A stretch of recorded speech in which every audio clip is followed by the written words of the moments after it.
करने जा रहे हैं दिल्ली के ईस्ट ऑफ कैलाश से सामने आए एक ऐसे खौफनाक मामले की जिसने पूरे देश को हिला कर रख दिया है। यह सिर्फ एक अपराध नहीं बल्कि भरोसे के टूटने और सुरक्षा व्यवस्था की गंभीर चूक की कहानी है। एक आईआरएस अधिकारी की 22 वर्षीय बेटी जो इंजीनियरिंग ग्रेजुएट थी और यूपीएससी की तैयारी कर रही थी, उसे उसी के घर में बेरहमी से मार दिया गया। पुलिस की शुरुआती जांच में सामने आया कि हत्या से पहले उसके साथ दुष्कर्म किया गया और फिर मोबाइल चार्जर के केबल से उसका गला घोट दिया गया। इस पूरे मामले का सबसे चौंकाने वाला पहलू यह है कि आरोपी कोई बाहरी व्यक्ति नहीं बल्कि उसी घर का पूर्व नौकर राहुल मीणा था, जिसे कुछ समय पहले ही नौकरी से निकाला गया था। जांच में यह सामने आया है कि आरोपी को ऑनलाइन सट्टेबाजी और गेमिंग की लत थी, जिसके चलते वह लगातार कर्ज में डूबता जा रहा था।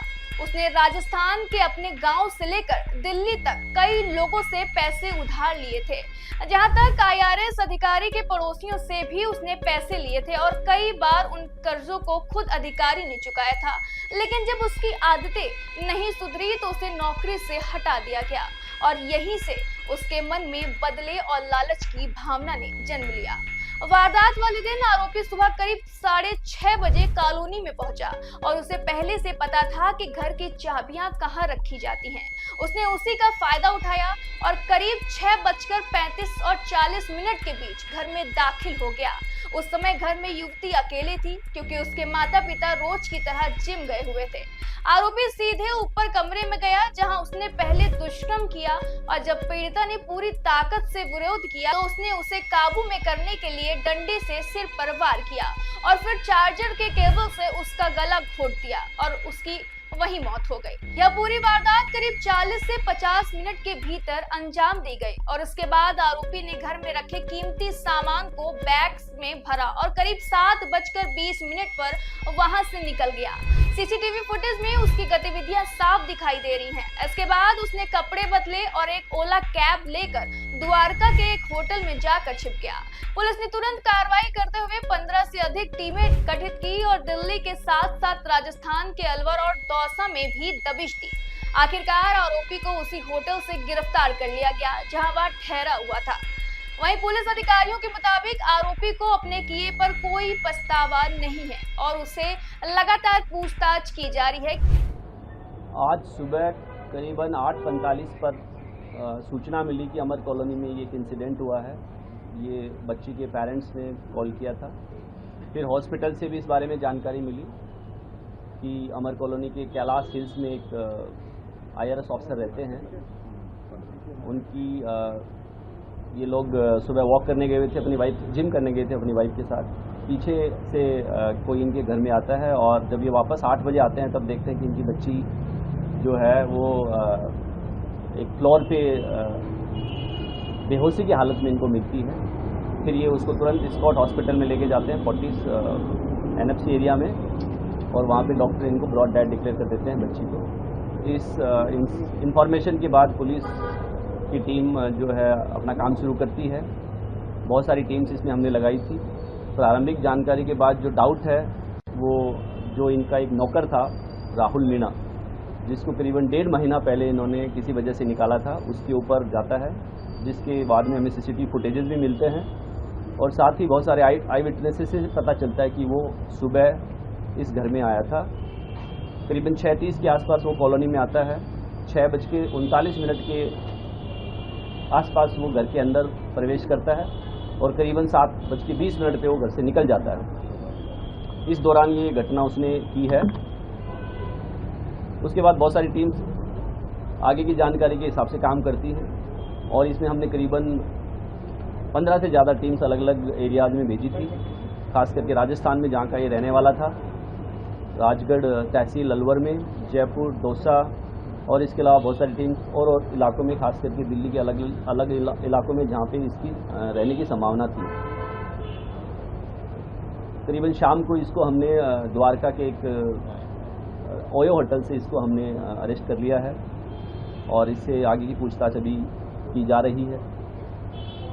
इस घटना में जो हमें बहुत ही अच्छे एविडेंस हमारे पास है, जिसके बेसिस पे हम एक बहुत ही स्ट्रॉन्ग केस जो है कोर्ट में सबमिट करेंगे ताकि इसको कड़ी से कड़ी सज़ा मिले।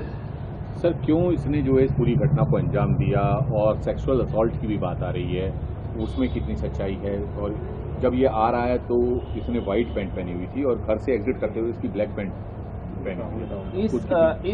इस सर्वेंट को इन्होंने करीबन 1 साल पहले रखा था अपने ही ऑफिस में। एक जो इनका जूनियर है उसके रेफरेंस से इनको एक नौकर की ज़रूरत, एक सर्वेंट की ज़रूरत थी, तो जैसे एक रेफरेंस से रखा जाता है इस तरीके से उन्होंने रखा था उसको 1.5 महीने पहले। इसलिए उसी रेफरेंस को बोला गया था कि आप इसको हटा दीजिए, क्योंकि इसकी बहुत सारी पैसा उधार मांगने की शिकायतें आई हैं। मुझे जानकारी में पता लगा कि ये ऑनलाइन गेम्स खेलता था और बहुत सारे जो आसपास के सर्वेंट्स हैं या जो घरों में काम करने वाला स्टाफ है उन लोगों से ये उधार लेता था और फिर पैसे वापस नहीं करता था। तो इस बात की जब जानकारी हमारे जो आज के केस में जो हमारे कंप्लेनेंट हैं IRS ऑफिसर, उनको पता चली तो उन्होंने अपने स्टाफ को बोला कि यार ये लड़का ठीक नहीं है, इसको निकाल देना चाहिए। तो इसको करीबन 1.5 महीना पहले निकाल दिया गया था। ये चला गया था, उसके बाद से दोबारा नहीं आया था, आज ही आया था। जहाँ तक बात है कपड़े उसकी चेंज करने की, तो उसने घटना के बाद जो है अपनी ट्राउजर और जूते चेंज किए हैं। टी-शर्ट उसने जो टी-शर्ट या शर्ट है वो सेम रखा है और वो एकदम उसके एविडेंस हमारे पास है। जो इंसिडेंट का मोटिव अगर आप पूछ रहे हैं तो उसका इसने कल एक वारदात अलवर में भी की है, सिमिलर वारदात। जब हम इसको पकड़ने के लिए हमारी टीम अलवर राजगढ़ पहुंची तो पता चला कि इसने एक वारदात कल देर शाम को वहाँ पे भी की थी। तो हो सकता है इसकी मनोवर्ती इसी प्रकार की हो, वो अभी पूछताछ से और कंफर्म हो जाएगा। साथ ही क्योंकि इसको लग रहा था कि इसको यहाँ से निकाला गया है तो ग्रज हो सकता है, बट वो सब जानकारियाँ कंफर्म होंगी एक बार इससे जब डिटेल में पूछताछ होगी, जो कि अभी नहीं हो पाई। अलवर का क्या इंसिडेंट है सर? जो अभी हमें वहाँ के ऑफिसर्स ने बताया कि इसने वहाँ पे भी एक अटेम्प्ट टू रेप या रेप का केस, वहाँ एक रेप का केस इसमें रजिस्टर्ड हुआ है कल। सर इस तो केस में भी क्या सेक्सुअल असॉल्ट हुआ था सर, या कोई रेप का ऐसा है? यस, इसमें हमने रेप और मर्डर के धाराओं में, साथ ही रॉबरी के धाराएं लगाई हैं और केस रजिस्टर किया है। सर क्या नौकर का वेरिफिकेशन बैग में रखे थे और उस बैग को लेकर के जा रहा था घर से, और सीक्वेंस क्या था कि क्योंकि उस वक्त लड़की जो है ऊपर पड़ रही थी? जैसा मैंने बताया कि इसने जो घर में एंट्री है करीबन 6:39 पे की है। जो प्रारंभिक जांच से पता चला है कि इसको इस बात की जानकारी थी कि घर में एंटर करने की जो की है वो कहाँ रखी जाती है, क्योंकि वो एक मेड के लिए एक्स्ट्रा की घर में रखी गई थी।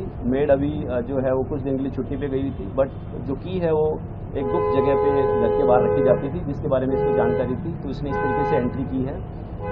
बच्ची का जो रूम है वो घर के अंदर से स्टेयर्स के ऊपर जाके एक फ्लोर पे है। मोस्ट प्रोबेबली जो है ये ऊपर गया है और घटना का अंजाम दिया है, और उस घटना को अंजाम देने के बाद ये निकल गया है और फिर जो मेन बिल्डिंग है उससे इसने राइट टर्न लेके बाहर चला गया। सर ये जब इस केस में एक और चौंकाने वाला खुलासा यह है कि दिल्ली आने के ठीक एक दिन पहले आरोपी ने अपने गांव अलवर में भी एक शादीशुदा महिला के साथ दुष्कर्म किया था, और जब यह बात उसके पति को पता चली तो वह आरोपी को ढूंढ रहा था। ऐसे में आरोपी वहां से भागकर दिल्ली पहुंचा और यहां इस दूसरी वारदात को अंजाम दिया, जो यह दिखाता है कि उसे कानून का कोई डर नहीं था। इस पूरे मामले में पुलिस ने रेप, हत्या और लूट की धाराओं में केस दर्ज किया है और शिकायत के अनुसार घर से करीब 2 से 2.5 लाख रुपए की चोरी भी हुई है। पुलिस ने कुछ सामान बरामद करने का भी दावा किया है। यह घटना एक बार फिर इस बात की चेतावनी देती है कि घरेलू सहायकों का सत्यापन कितना जरूरी है, क्योंकि यहाँ आरोपी को काम पर रखते समय उसका पूरा बैकग्राउंड चेक नहीं किया गया था और वही बाद में इस खौफनाक अपराध का कारण बना। आज एक होनहार युवती के सपने हमेशा के लिए खत्म हो गए और एक परिवार की दुनिया उजड़ गई है। यह सिर्फ एक खबर नहीं बल्कि पूरे समाज के लिए एक गंभीर सवाल है कि क्या हम अपने घरों में सच में सुरक्षित हैं, और क्या हमारी छोटी छोटी लापरवाहियां इतनी बड़ी त्रासदी का कारण बन सकती है। अब पूरे देश इस मामले में सख्त सजा की मांग कर रहा है और उम्मीद कर रहा है कि क्या न्याय जल्द और कड़ा होगा, क्योंकि ऐसे मामलों में न्याय ही समाज को यह भरोसा दिलाता है कि कानून जिंदा है और अपराधियों के उनके किए की सजा जरूर मिलती है।